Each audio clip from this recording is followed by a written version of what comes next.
Good morning, good afternoon, good evening, depending on where you are across this globe. Thank you for joining us today for what I think will be a very lively discussion about the future of the JCPOA, or the Iran nuclear deal, formerly known as the Joint Comprehensive Plan of Action. I have three very distinguished speakers today that will look at the situation from a different perspectives. We'll begin with Mark Fitzpatrick, who's an associate fellow at the IISS. He's the former executive director of the U.S. office and the former director of the Non-Proliferation and Nuclear Policy Program. Mark served in the State Department for a number of years, and if you've watch or care about the Iran nuclear deal or the situation in Iran, you'll obviously know of Mark's work. I'm also joined by Mahsa Rouhi, who is also a research fellow in the Non-Proliferation Nuclear Policy Program, and she's an expert on non-proliferation as well as Gulf security issues, including Iran. She received her PhD from King's College, University in Cambridge. And then we have Dana Allin, who is currently the editor of Survival and a senior fellow at the Institute. And he will present some of his views regarding the Iran nuclear deal from a US perspective. Each of the speakers will talk for about 7-8 minutes, and then we'll move to a question and answer period immediately after that, so that we can address concerns that the audience might raise. So Mark, let me begin with you. Thanks, Mike. The fact that this seminar poses a question in the future tense is surprising in a way, but given that 4 years ago, Donald Trump on the campaign trail vowed to rip it up, and then upon taking office, repeated that many times. The obituary of the JCPOA has been written several times, especially when Donald Trump did pull out of the deal formally 2 years ago. And then when Iran, after 1 year of biding its time, began to move beyond the limits on enrichment set in the deal, and particularly then in this January, when Iran removed all limits on enrichment. Many journalists understood it to mean that Iran had withdrawn from the deal and the deal was dead. But no, they didn't withdraw entirely. The deal has survived.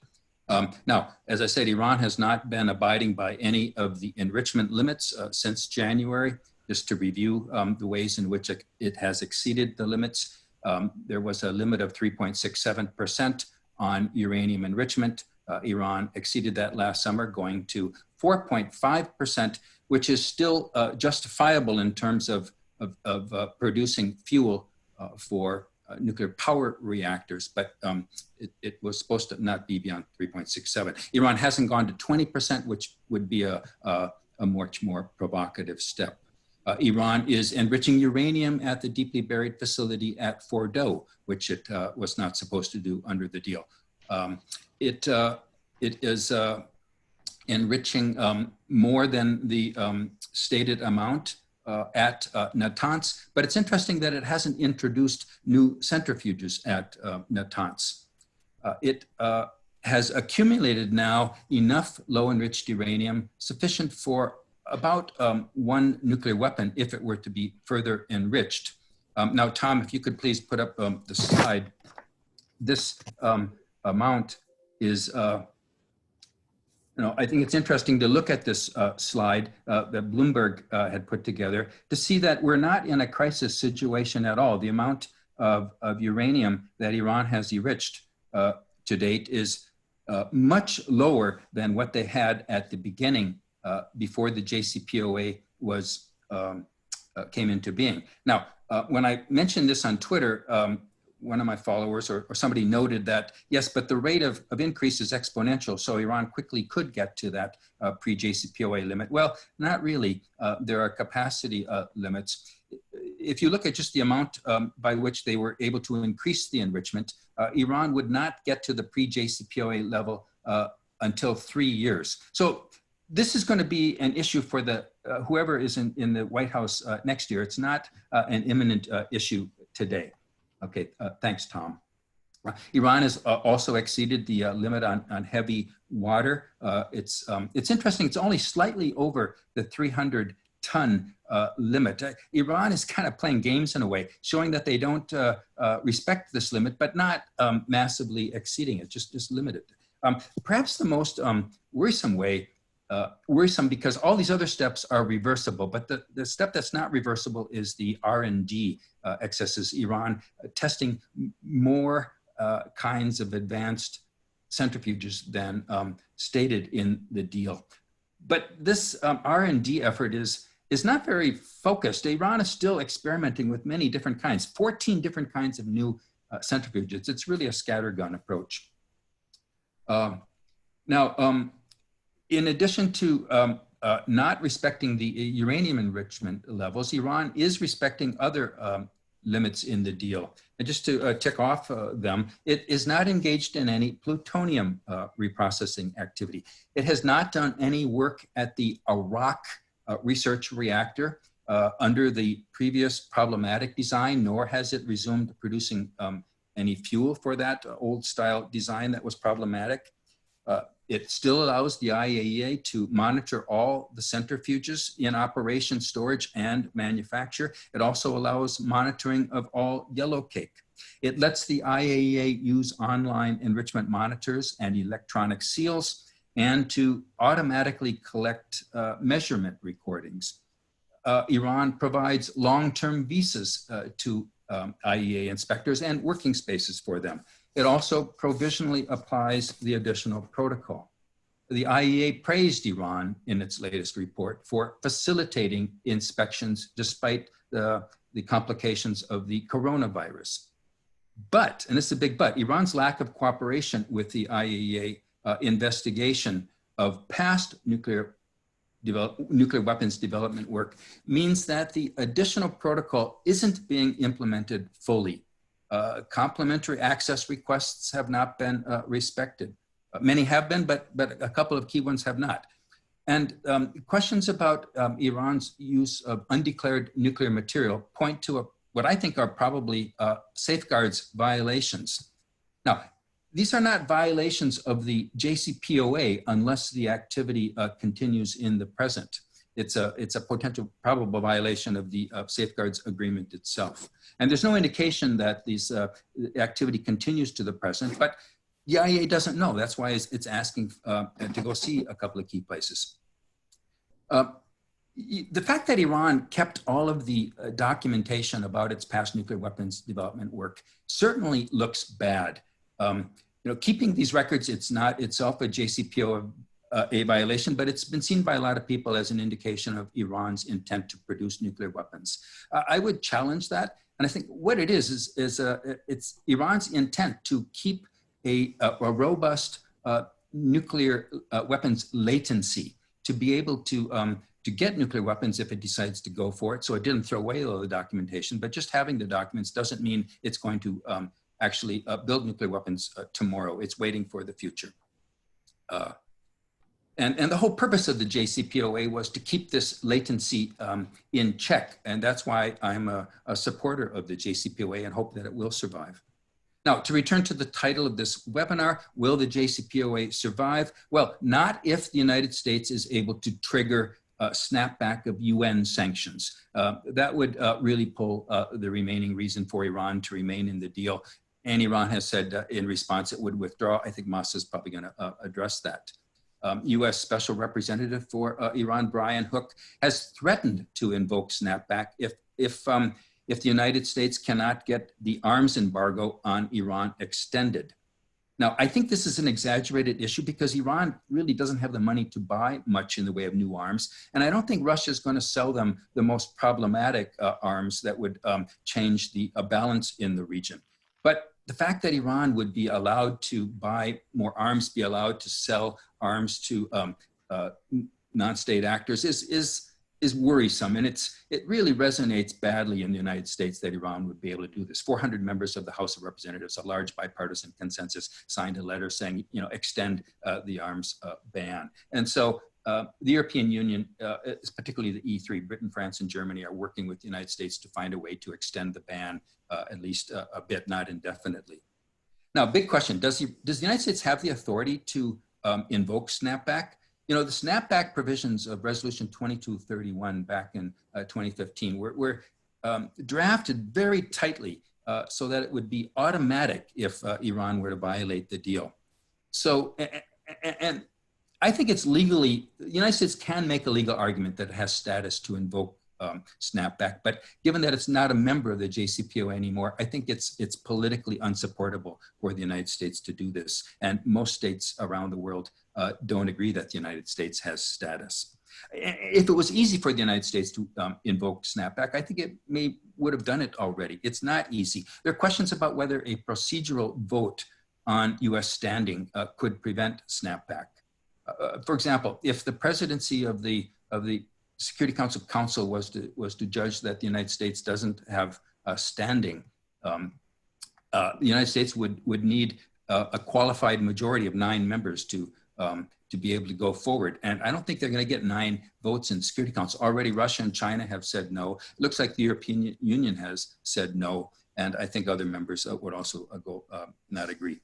So last point I'll make, and I'm sorry, going a little bit too long. The IAEA report issued on June 5th was not a finding of non-compliance. It said that the IAEA had serious concern. This was echoed by the board that met on last Friday, but it wasn't a safeguards non-compliance finding. And so the United States did not use this as a basis to claim that sanctions should be snapped back.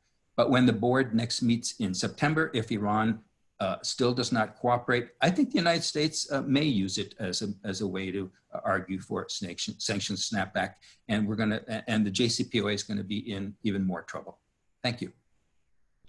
Thank you, Mark. That was a very comprehensive and informative summary of where the JCPOA stands today and where and Iran's compliance with most of the requirements under the IAEA.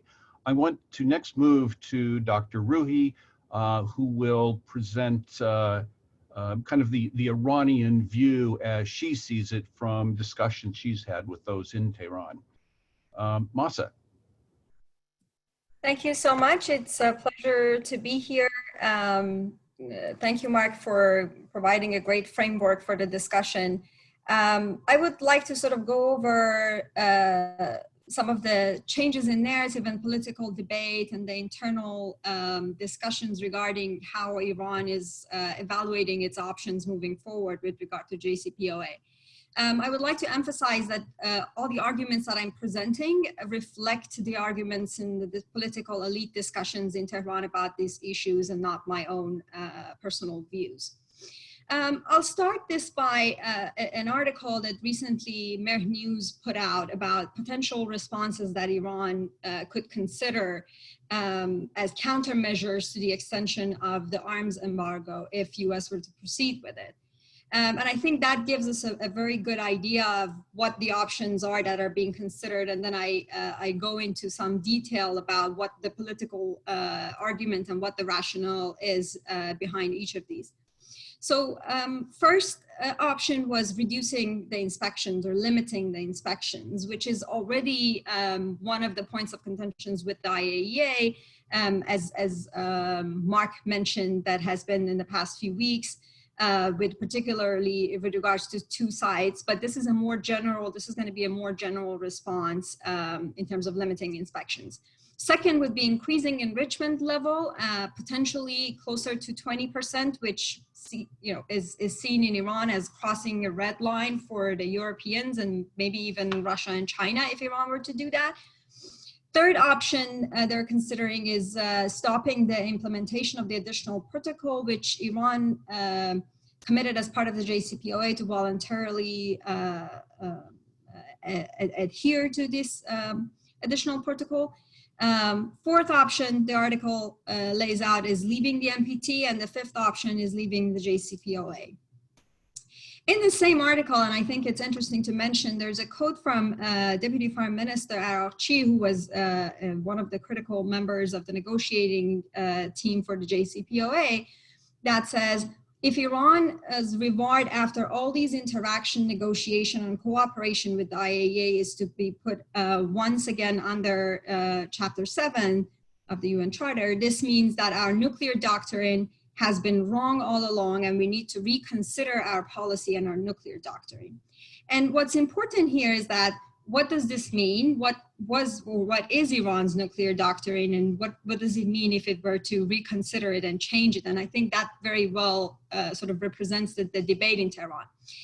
In September 2003, when Iran started the negotiations, when sort of the nuclear negotiations with Iran, with the Europeans particularly initiated, Iran drafted and introduced a nuclear doctrine with 5 main objectives. The first objective was stated by President Rouhani, who was the chief nuclear negotiator at the time. The first objective is managing the crisis and diffusing the threats. Second, protecting the existing nuclear facilities. Third, repairing and strengthening Iran's legal position under IAEA and UN Security Council. Fourth, advancing Iran's nuclear capabilities. And fifth, turning threats into opportunities. I think the key here, the sort of key point of difference is that the third, which is repairing and strengthening Iran's legal position under the IAEA, and I will explain why. But what this doctrine sort of represents is how Iran has pursued its negotiations with the West throughout this time up until now. And there's a debate on whether this should continue to be the objectives for Iran moving forward or not. And I think it's important to flash back to what happened when Iran sort of introduced this doctrine and sort of the period between 2005 and up until the JCPOA. Iran, it was really critical for Iran at the time not to have its case referred to the UN Security Council, and was willing to make compromises to avoid that. And we'll see a similar dynamic here, both with the disagreement or sort of the debate that the IAEA is now having with Iran and the extension of the arms embargo.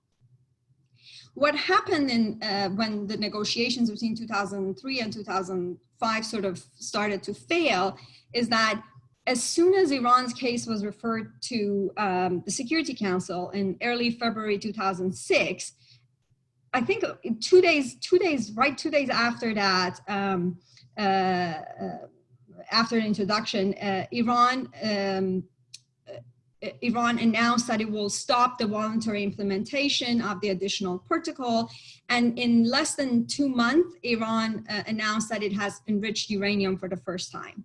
So this was really the trigger, and Iran moved to action immediately, and it led to sort of the halt of the negotiation. So it's important to go back, and very much so today, there is a debate that this is a repetition of the similar dynamics, that the negotiations are not leading to anything, and that in fact, if Iran is not able to achieve that objective of maintaining its legal status in the international community and within the IAEA, then it will, move towards these options. And I think it's important to look at that time frame to sort of basically take more seriously the push for Iran taking a more drastic action by different factions and groups in Tehran.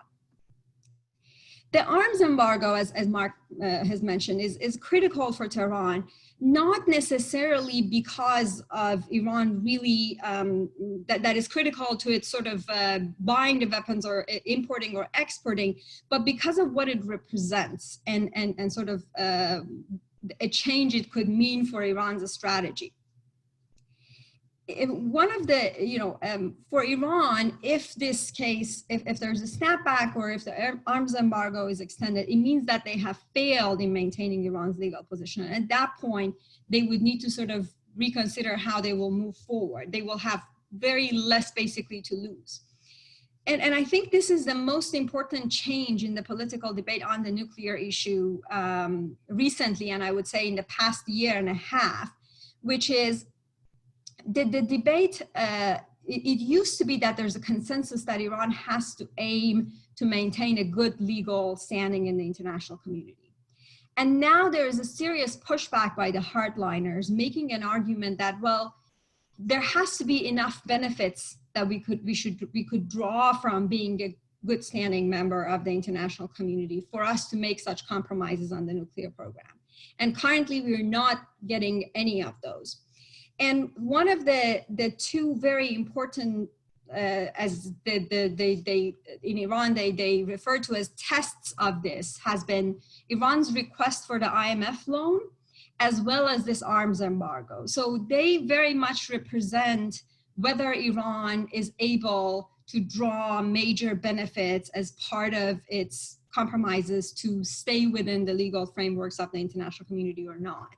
And the argument is that, well, if you're not going to receive any benefits, and we are going to be under sanctions, and we might have to sort of do legal procurements, etc., selling oil illegally, all of that, if that were to continue, then why would we even try to remain under the IAEA legal status?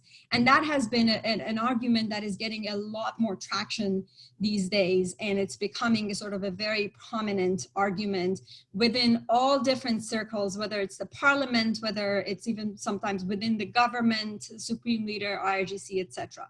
So it's sort of worth considering what the general strategic implications of the arms embargo is, rather than just the sort of the practical implications of it for Iran's arms.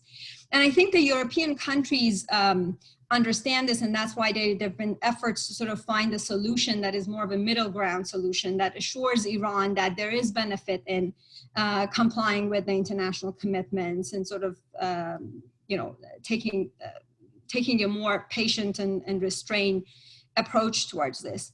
But I agree with Mark that if the arms embargo is indefinitely extended, as US is pushing for, or the snapback sanctions, it will be very, very difficult, if not impossible, for Rouhani's administration in Tehran to make an argument not to take one or more of the drastic options that the article has laid out. Thank you. Thank you, Mahsa. You paint a rather dreary picture of the future if the JCPOA does finally crash, or there are not some diplomatic moves to relieve some of the economic pressure on Iran. And I suspect that the elections in Iran next year will play into this or factor into this greatly as well. Now, for a U.S. perspective, let me turn to Dr. Dana Allin. Dana?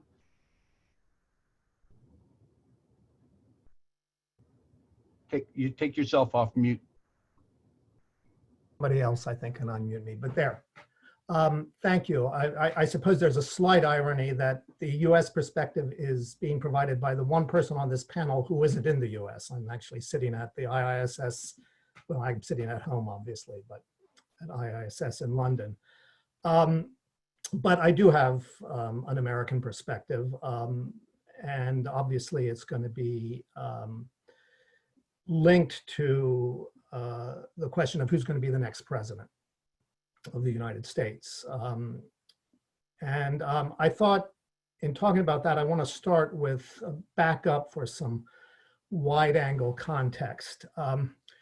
I was in the audience for another webinar of another think tank last week, and in addressing the problem of America's alliance relations in East Asia for the purpose of balancing China, Stephen Walt made a kind of common sense argument, which is that a big factor in American versus Chinese competition in this regard will be simply which country is seen as disturbing the peace. And I think that question can be applied to America's alliances more broadly, and it points to the reason that the Trump administration's abrogation of the JCPOA is perhaps the single biggest thing that has made our allies see Trump's America as a real and not just a rhetorical wrecking ball against international order. I mean, you know, the abrogation is, of course, I think for reasons that Mark has intimated, dangerous for regional non-proliferation. But, you know, it also cut to the heart of the European sense of their way in the world, their attachment to multilateralism as a very definition of how they construct their security. And, you know, even more fundamentally, to their expectation that the American alliance is going to be stabilizing rather than destabilizing, and that it will empower rather than subjugate them. And so in this context, the European allies rightly considered their role in first sort of presenting a united front during the Obama administration against Iran's nuclear activities, which involved significant sanctions, and then participating in negotiating the JCPOA to be a significant European as well as transatlantic and American achievement. And they were, you know, correspondingly shocked by President Trump's sabotage of that achievement, even though, as Mark pointed out, candidate Trump had promised to do it. And they were especially shocked to feel American power as used in a kind of bullying fashion, in a direct bullying fashion in the form of extraterritorial sanctions, which have really gone to the question of their sort of independence and whether they're being empowered or being subjugated. So I know this is all old news, but in thinking about the American way forward, I think it's very important not to forget the enormity of what Trump did on JCPOA, or to somehow normalize it and take it for granted as part of the scenery. I mean, there have been a lot of crises in transatlantic relations, and you compare it, if you want, to Bush unilateralism in the Iraq War, which was of course enormous in material terms and in the chaos it precipitated. But I would see a critical distinction. The Iraq War caused divisions within Europe, as well as a transatlantic crisis. And it had an arguable strategic logic, even if that logic was misguided in my view, and I think in the view of a lot of people by now. Moreover, whatever disagreement some European leaders had with President Bush, I think they recognized his commitment to a common set of transatlantic values, even if they parted ways on sort of the question of multilateral versus unilateral means to achieve them. By contrast, breaking the JCPOA was seen by our allies as pretty much an act of vandalism by a president who has voiced his contentment with breaking quite a few alliance understandings. So that is background to presenting what I think is the real imperative for a Biden administration, if there is one, to rejoin the agreement. Because Biden's overarching theme is restoration, and the JCPOA is logically a very important part of that restoration. Of course, there are bigger things in the world and bigger problems facing the United States: climate change, COVID, China, and a larger Russia, and a larger set of problems in alliance relations. But the point is that JCPOA was the tangible thing, the tangible achievement, a working agreement, and it was working, that the Trump administration broke. And so, on a relatively short campaign website devoted, relatively short page devoted to foreign policy, and on the Biden campaign website, the Iran nuclear deal, in fact, figures prominently. And here's what the website says on this subject. I'll just read it. The historic Iran nuclear deal, negotiated by the Obama-Biden administration alongside our allies and other world powers, blocked Iran from getting a nuclear weapon.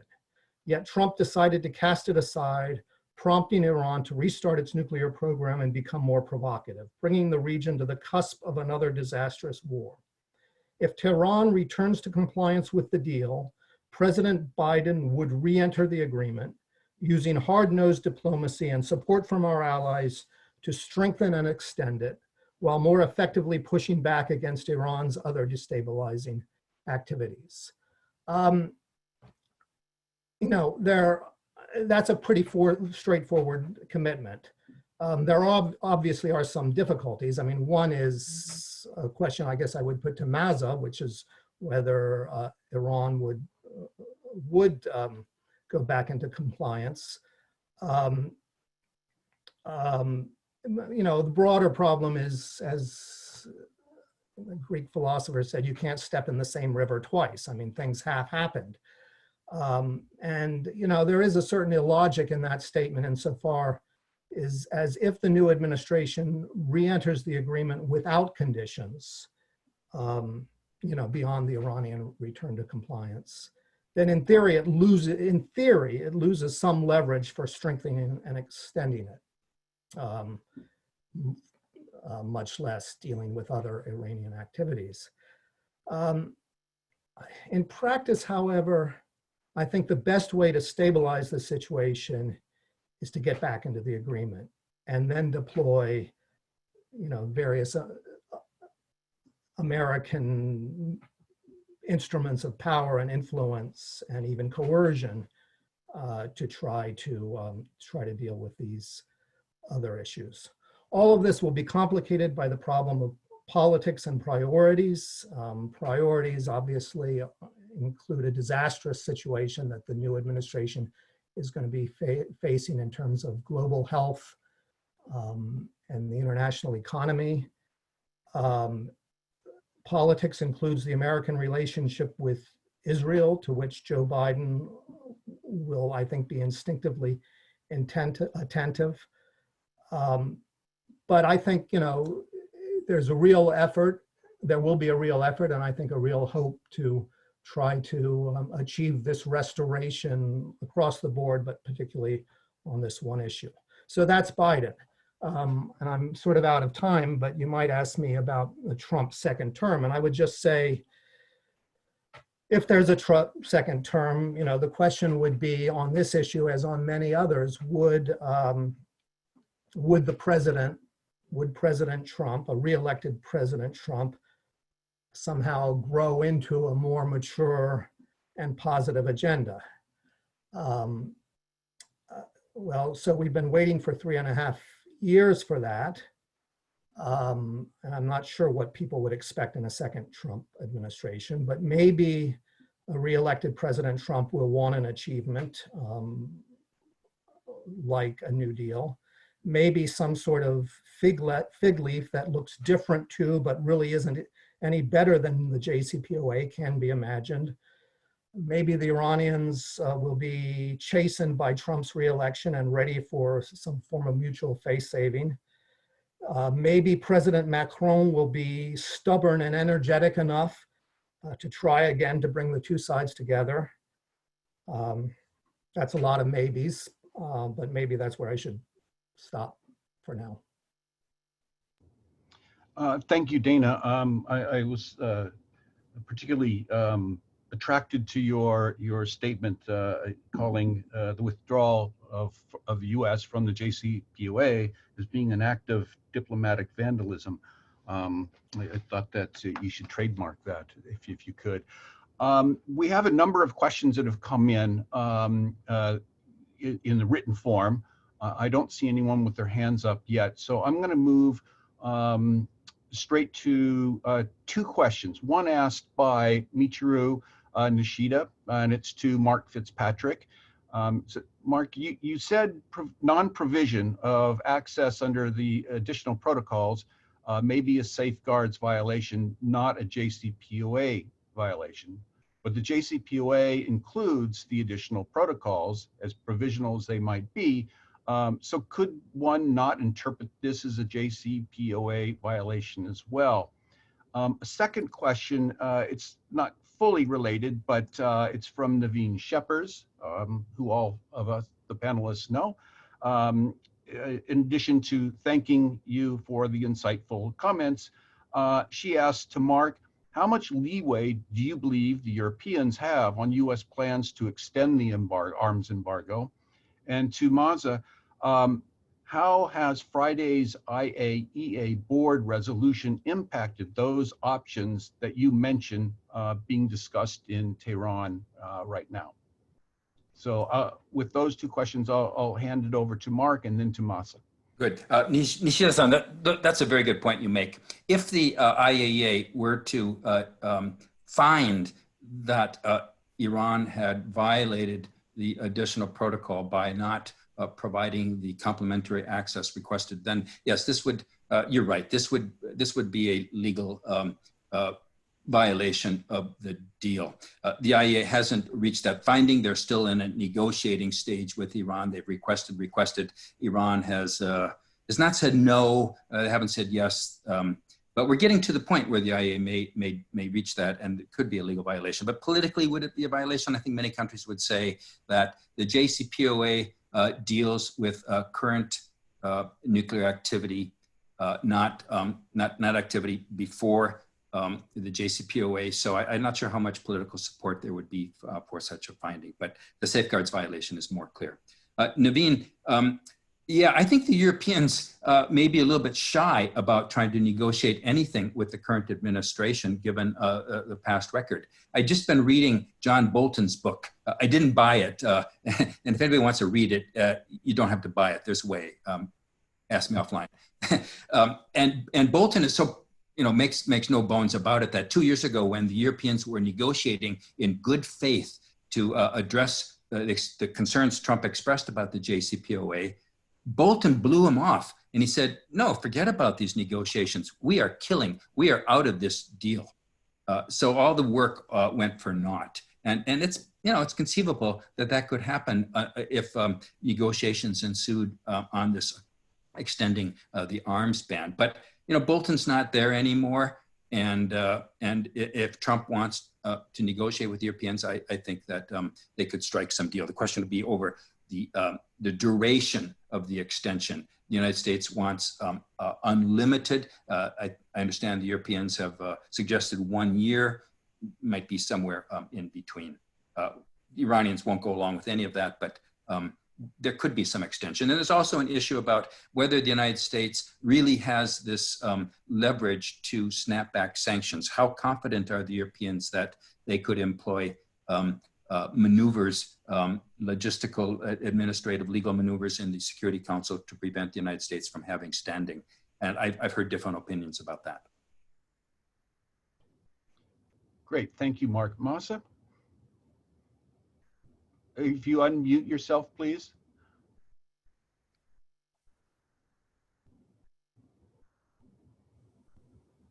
There we go. I would like to first address a question that Dana addressed to me, and I would like to sort of make a couple of points about Biden administration's approach and potentially a second Trump term before addressing the other question.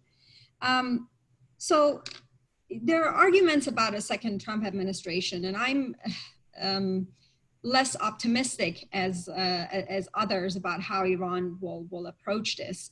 First of all, I don't think Iran would be a priority for Trump administration, at least in the initial years, to make major compromises.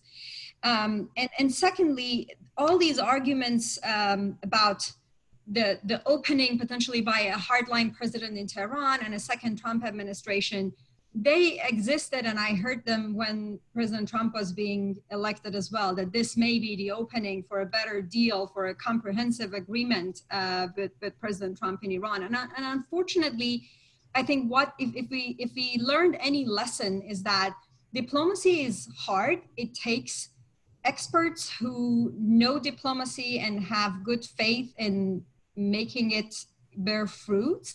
And if that is missing, if we don't have the right people conducting that kind of diplomacy, just the fact that both sides wouldn't want war and they want a grand deal, I would be pessimistic that will lead to anything important. And that gets me to the potential for a second, for a Biden administration, and what would that look like, and their debate on whether Biden administration will return to the JCPOA, what will Iran's response be? And I hear from the Iranians that they would request compensation, which is not very realistic from what U.S. might be offering. And there are also doubts on the U.S. political debate. I hear about that well, it's at this point the JCPOA is way in the middle. It's not realistic for U.S. to sort of go back to it. What I have heard as a more middle ground, realistic approach and more optimistic approach would be an interim period where Iran scales back some of its violations of the agreement, or sort of reverses some of the steps that it has taken. And at the same time, there would be some suspension on the sanction side while the two sides will agree on how to revise a new framework of the JCPOA. And I do think that would, something similar to the Macron initiative, and I think Dana pointed out, if there is that kind of initiative there, which provides Iran with some kind of financial relief for an interim period, and provides face-saving incentives for both sides and a time frame for diplomacy. I think that would be the most realistic way to think about it, rather than, everybody will go back to the JCPOA as it was and things move forward. On the issue of the resolution that the IAEA Board of Governance just passed, how it impacts Iran's debate. As I mentioned, this is part of these sort of steps, and that was another winning case for those hardliners in Iran, arguing that, look, this is how this is going to turn out. And I think their view, and that goes back about the point about second Trump administration, is that I think their plan would be to then escalate again on the nuclear front, similar to what happened in the years leading up to the JCPOA, build a lot more leverage on the nuclear front and on other fronts for Iran, and then coming up to a point that they have a strong hand negotiating a deal with the United States. So I'm afraid there will be a couple of years at least of high tensions and crises, that any miscalculation during that period could get us into a conflict with Iran. Thank you, Mahsa. We have a number of questions that are kind of stockpiling in my inbox here. And so I'd like to take a kind of group a few of them together and have the three panelists address them as they see fit. The first one, so I'm going to kind of paraphrase some of the questions because they're longer. The question of whether if there is a new administration or the Trump administration renewed, pursues a different path, would they include the GCC or the Gulf Cooperation Council, or perhaps Saudi Arabia, United Arab Emirates, in the negotiations for a future JCPOA-like deal? Another audience member asks, if Iran chooses China's digital currency to evade sanctions, what will this mean to the larger U.S.-China competition? Another question, what role can India play in reducing U.S.-Iranian tensions? We'll go to one more from Andreas Persbo. To Mahsa, Iran has been keeping withdrawal from the NPT on the table, if you will, since about 2003. Of all options outlined, this is the most severe, with unpredictable consequences for Iran and the region. In your view, how credible is this option for Tehran? Is it credible, or is it mostly rhetorical at this point? Let me just take one more question. Again, to Mahsa, but I think all three of you might want to chime in. Do you think that the State Department's ongoing exodus of specialists with expertise in Iran, and in particular Persian-speaking specialists, has constrained the Trump administration's ability to understand where the Iranian leaders are coming from? And let's start with those. And I'll begin with Dana, if you don't mind. Dana, if you take yourself off mute. Okay, well, let me just touch briefly, I think, on three of the questions you mentioned. The first one is whether future negotiations would involve, would include the GCC or other interested parties. Well, it's difficult, isn't it? It seems to me it's unlikely that, well, to back up for a moment, obviously some of the regional reaction against the Obama administration's conclusion of this deal was the sense that, was a grievance that America's partners in the Gulf and the region were left out. And for America's broader goals, whatever it's going to do with Iran, it needs to it needs to ameliorate these concerns. But that's as far as I think there would be an effort to do that. But if you look back at the Obama administration, or what the Biden campaign calls the Obama-Biden administration, there was in the first instance, an American definition about what the most important issues were. And that American definition, as defined by the Obama administration, prioritized non-proliferation goals. Subsequently, some of America's partners felt that gave short shrift to other goals. But I don't think, I think in whatever kinds of relationship there is between the United States and Iran in the future, America's definition is going to be paramount. That's a complicated way of answering the question, because I think there will be, there would be an effort to take their concerns into account, but not necessarily, have them formally in the negotiations. Whatever negotiations we're talking about, by the way, which is a hypothetical concept right now.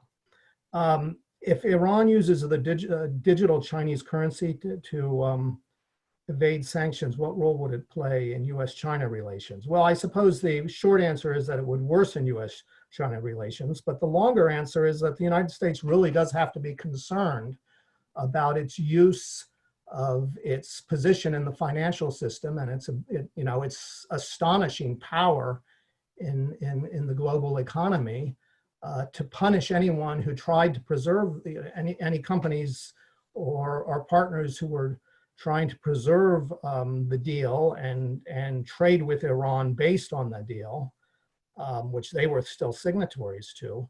The United States has to be concerned about how that position, how its economic and financial position can be undercut precisely by efforts to develop alternatives. And this is one alternative. So I would say, that's a portentous possibility for the future. On whether the State Department, an exodus has constrained the Trump administration's capacity to know what's going on, I think that probably yes, but there's, I think, been a limited willingness, certainly from the president, and I think also from the current Secretary of State, to really care about using this expertise. So I don't, it's a chicken or egg question in a way. There is, again, a broader point, which is that if we're thinking about a second Trump administration and thinking about the possibility of some sort of deal with Iran, even if the president wanted it, which is very possible, there's a real question about whether the administration would have the capacity to achieve it. This was what Mahsa was talking about. And diplomacy is hard and it requires expertise. And I think it would have to be a very different looking Trump administration, second Trump administration, to have the capacity to do this. You're on mute now, Mike.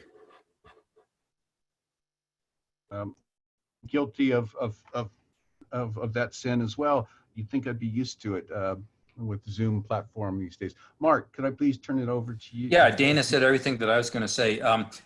If new negotiations, if they're limited to the nuclear deal, I don't think they will include the neighbor states, but there may be supplemental, complementary negotiations on regional issues, in which case it makes eminent sense to include neighbors.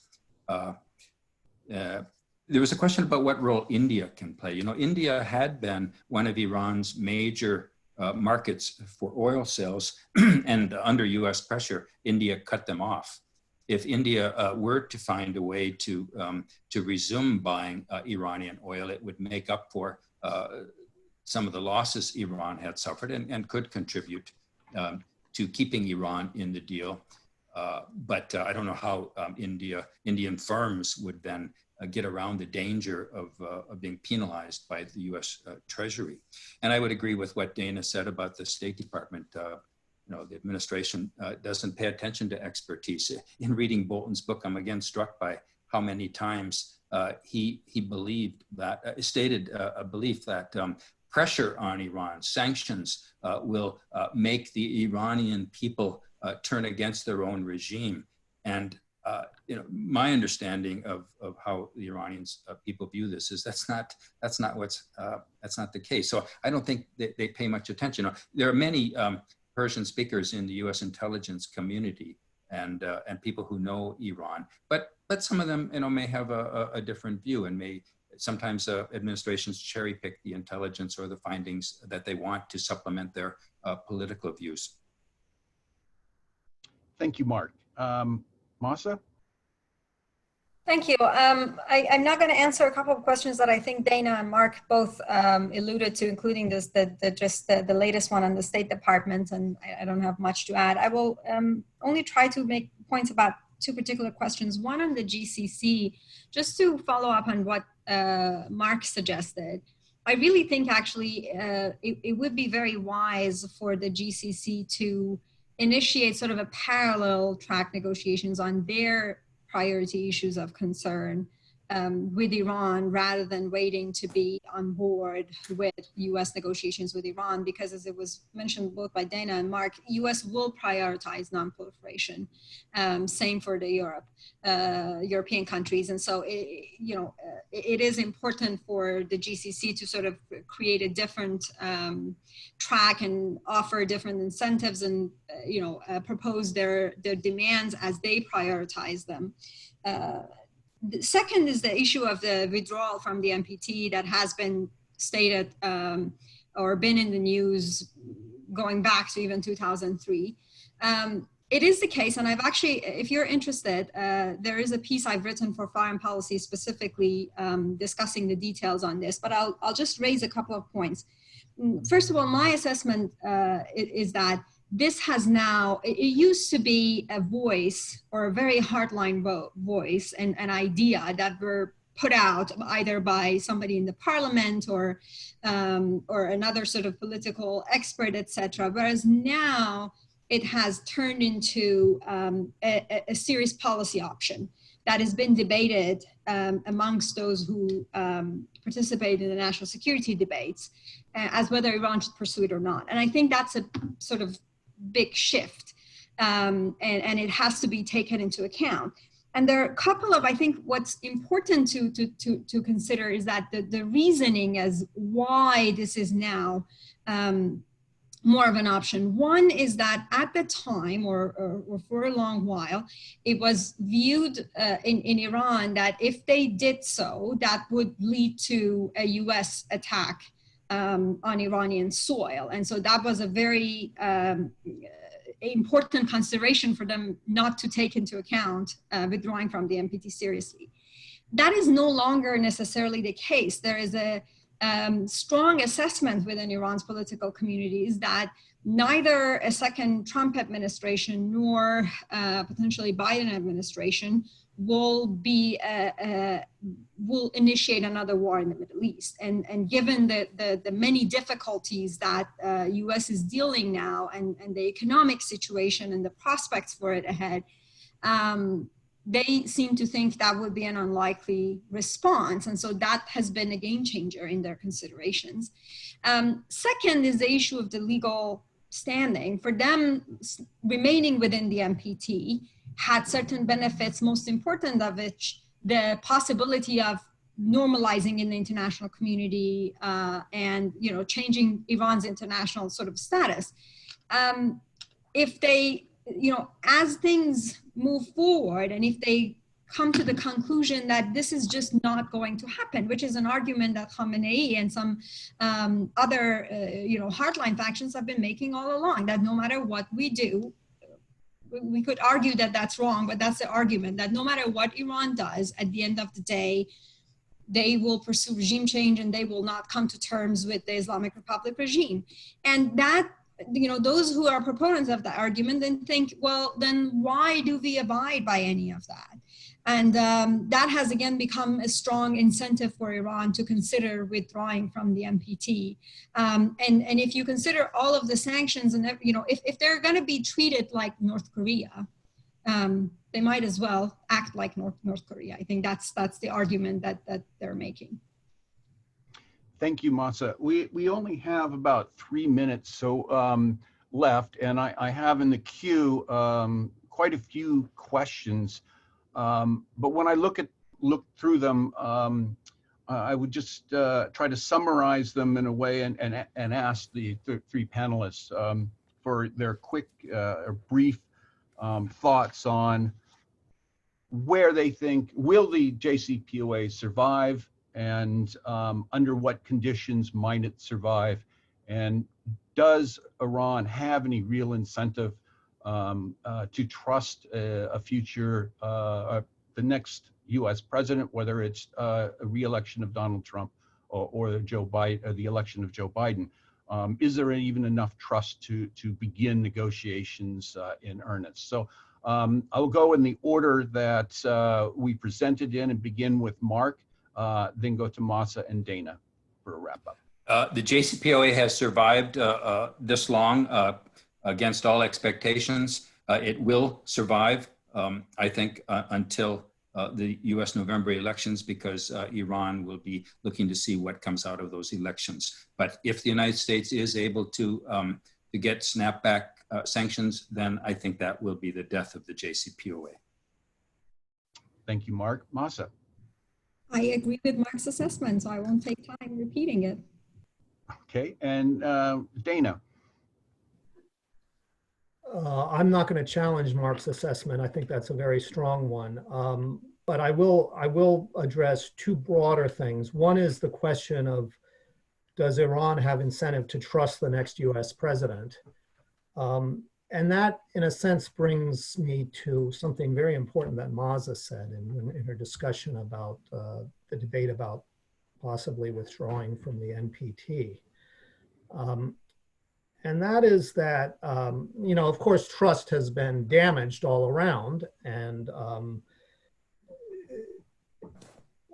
that's one of the reasons why even in the past, when President Reagan campaigned against SALT II, the Reagan administration nonetheless more or less observed SALT II, because there was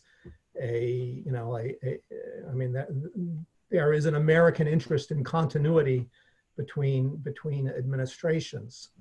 And this is something that's really been broken. And, it's not all the United States' fault, but in terms of the JCPOA, it's mainly the United States' fault. And restoring that trust for any administration, including a Biden administration, will be different.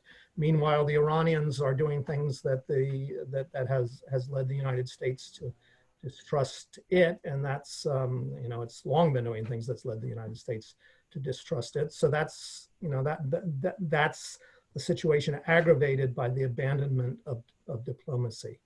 But more broadly, Mahsa's last point has to do with something I think that's very this can recoil in ways that are very dangerous, because I very well believe that in Iran there's a belief that the United States is too preoccupied, too exhausted, that it would not take military action in the Middle East against Iran.